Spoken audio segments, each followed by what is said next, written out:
Okay, so when you are starting with new tools that you want to use for pendulums, or you want to clear your pendulum before you use it, you always want to clear everything.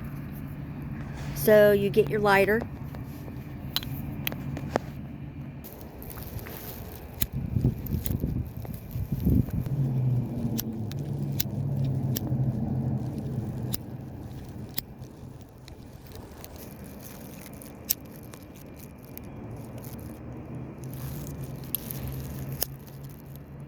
So you run the tip of it through like that, and it clears the energy.